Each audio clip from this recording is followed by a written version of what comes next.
কোটা নিয়ে যারা আন্দোলন করছে তারা আইন আদালত মানে না, তাদের সংবিধান সম্পর্কে জ্ঞান নেই বলে মন্তব্য করেছেন প্রধানমন্ত্রী শেখ হাসিনা। গণভবনে চীন সফর নিয়ে আয়োজিত সংবাদ সম্মেলনে তিনি বলেন, এই বিষয়ে আদালতের সিদ্ধান্ত না আসা পর্যন্ত সরকারের কিছুই করার নেই। মুক্তিযোদ্ধাদের নিয়ে কোটা আন্দোলনকারীদের কথা বলার অধিকার কে দিয়েছে, সেই প্রশ্নও রাখেন বঙ্গবন্ধু কন্যা। বিস্তারিত মনিউর রহমানের রিপোর্টে। চীনের প্রধানমন্ত্রী লি কিয়াংয়ের আমন্ত্রণে গত ৮ থেকে ১০ জুলাই দেশটি সফর করেন প্রধানমন্ত্রী শেখ হাসিনা। তার এই সফর নিয়ে গণভবনে অনুষ্ঠিত হয় সংবাদ সম্মেলন। এতে লিখিত বক্তব্যে প্রধানমন্ত্রী জানান, এ সফরের মধ্য দিয়ে দুই দেশের সম্পর্ক কৌশলগত অংশীদারিত্ব পর্যায়ে উন্নীত হয়েছে, যা দ্বিপাক্ষিক সম্পর্ককে নতুন পর্যায়ে নিয়ে যাবে।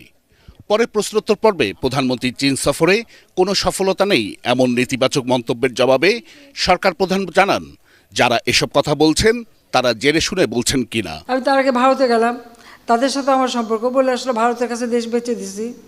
আর চীনে গেলাম, বলে কিছুই দেয় নাই। তো এটা তো বলেই আসছে।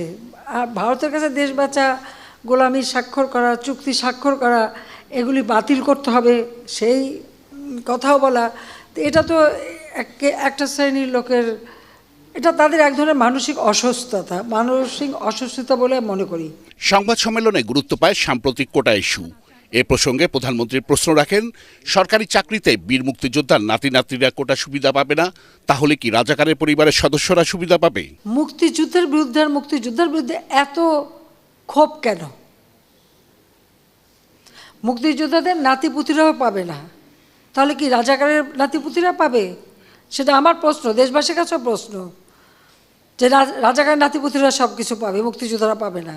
কোটা আন্দোলনকারীদের শান্তিপূর্ণ কর্মসূচিতে কোনো সমস্যা নেই উল্লেখ করে সরকার প্রধান জানান, ধ্বংসাত্মক কাজে জড়ালে কোনো ছাড় নয়, আইন তার আপন গতিতে চলবে।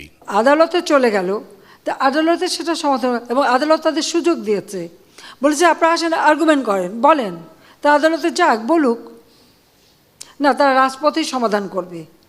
আর আমাকে বলছে, আমি সত্যি কথা বলতে কি, আদালত যখন কথা বলেছে, আদালতে যখন চলে গেছে, তার যখন রায় হয়েছে, তো সেই রায়ের বিরুদ্ধে এখন এই মুহূর্তে আমার তো দাঁড়ানোর কোনো অধিকার নাই।